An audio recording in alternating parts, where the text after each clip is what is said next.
Hello, gorgeous souls. I really wanted to speak into such an important topic because it was something I was just literally having a conversation with one of my mentors and coaches, and I wanted to speak into the importance of it because it's something that has definitely changed the game for me over the years. I've definitely got better and better at doing this for myself, and that is self-compassion. Having self-compassion really is the foundation to create, hey Alice, great to have you on. It really is the foundation to create safety in your relationship with yourself. When we can have compassion for ourselves with what we're navigating, with perhaps the ways that we're showing up or not showing up, all of those things, it brings us back to deeper compassion, not only for ourselves, but often when we can have greater compassion for ourselves, we can have greater compassion for others. And it often can help bring us back to our heart center, getting us out of our head, which often goes straight into that ego survival mind judgment. When we're judging things, we're marking things as good or bad, right or wrong, failed or didn't fail, all of those different things, which really can create a lot of other tumultuous emotions inside of ourselves. It can create a lot of self-directed anger and frustration. And what actually happens at a nervous system level when we're angry at ourselves, when we're frustrated at ourselves, and please hear, I'm not making those emotions wrong. They're very normal human emotions to feel that way.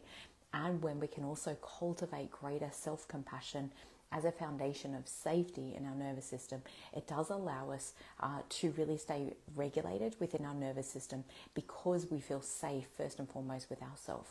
As I mentioned, when we go into judgment, that is when the anger, the frustration, that is also when the inner critic will kick in and get even louder.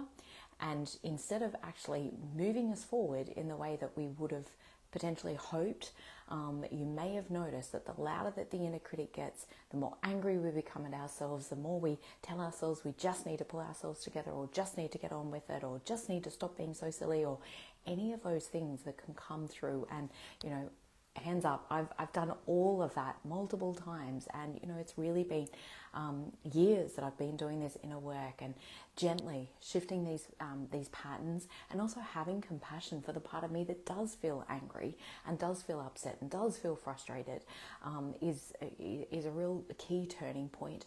But more my point, when we are angry and frustrated and we're trying to push ourselves to create change, it often creates greater resistance. And even if from an experimental point of view, when you can feel this experientially, bring your hands together in prayer position and push really hard. And all we're doing, we're not moving anywhere. Whereas when we take down one side of the resistance and we're no longer pushing, it really creates greater movement and flow.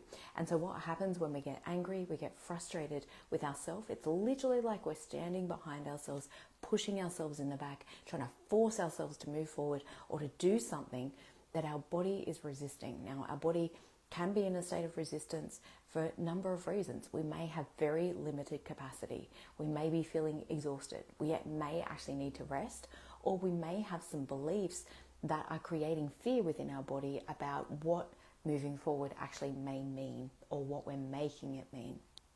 And so it's really important to have an awareness around all of those things. However, when we can create compassion, and so when we're in that state of resistance, as I mentioned, and we're pushing hard, we're pushing ourselves in the back, it creates greater resistance, it creates greater frustration, it creates greater anger, which only serves to reinforce the resistance that kind of keeps us stuck like glue.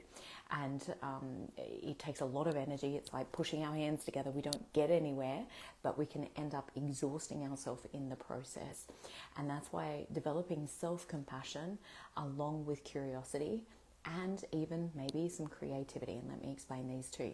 So when we cultivate curiosity, it's like, oh, I wonder what's going on here. I wonder perhaps why I don't want to move forward with this, or why I'm struggling with this. Is it that I'm putting these unrealistic expectations on myself? And if you're like me, I used to fill my pages with a daily to-do list that had 18 to 20 to 24 hours worth of work on them, and beat myself up for not actually getting that to-do list done.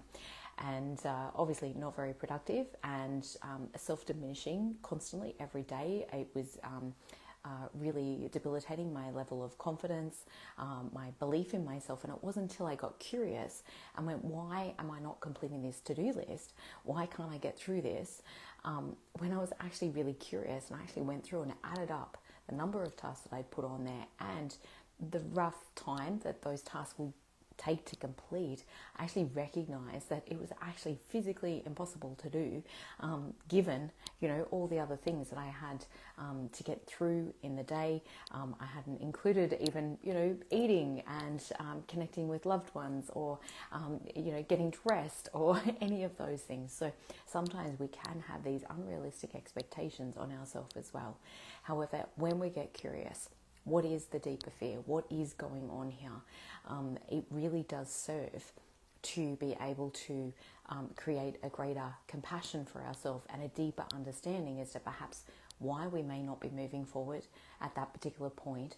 And it also softens the resistance that we have both towards ourselves, and it creates deeper understanding, which also cultivates greater safety in your relationship with yourself as well.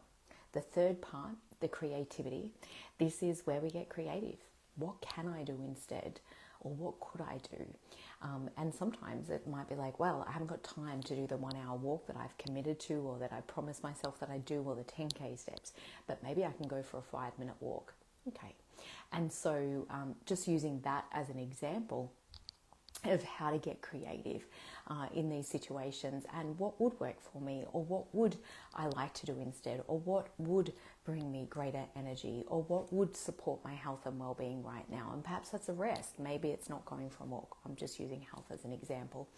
So all of those things are ways that we can use as ways of creating greater compassion for ourselves. But I think particularly if you're a parent or you have somebody that you like, love, or appreciate in your life, if you can imagine, how would you feel or how would you communicate with a loved one if they were saying or sharing with you the exact experience that you were experiencing, and how would you treat them? And I think that's one of the fastest ways where we can use that idea or that inspiration of how we talk to them, how we communicate with them, and really start to change our own language towards ourselves to create greater compassion as well. So I just really wanted to share this. I've been navigating a very difficult time over the last 8 to 9 months. There's been quite a few ups and downs in 2025, but quite a challenging time.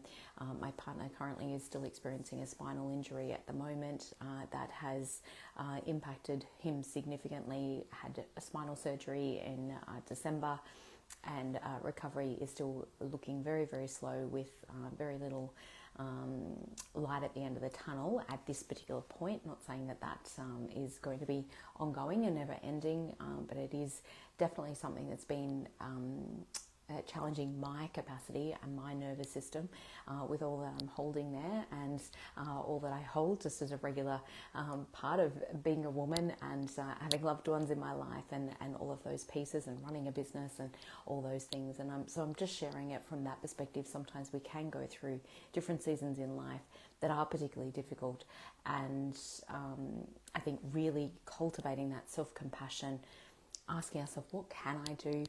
How can I support myself right now? And allowing ourselves to be supported. And that's certainly another thing that I've implemented for myself as well. I am very good these days at supporting myself with all my tools, my processes. However, I've definitely recognized, reaching out, having some external support as well can be really important. And that can be on a very practical level, such as getting lawns mowed or houses cleaned or things like that. Or it can be on an emotional level, where we've got a very safe space to land, to share things with, to bounce ideas off, and to just feel heard and validated sometimes in our experience. So sending you all lots of love. I truly hope that this has been helpful for you in cultivating greater compassion for yourself. And of course, as I mentioned right at the start, the more compassion we can hold for ourselves, the less judgment we tend to have towards others. Therefore, the greater compassion we can have with others. And generally, anything we're judging about ourselves, we will project onto others, or what we judge the most in others, we will also be judging the most in ourselves as well. So sending you all lots of love. If you are looking for greater levels of support, send me a DM let's have a chat, see if and how I may be able to best support you in terms of emotional mindset, resilience, physical and nervous system capacity and rebuilding. And I'm very excited to be announcing the launch of my new Thrive Mastery program, which will be coming out very soon. I've been steadily working on that in the background, and it's a 12-month container to really support you to grow and to expand and to reframe, particularly if you are navigating perimenopause or midlife and you're feeling a bit lost, you're in the transition phase and not sure really what to do to bring yourself back on track.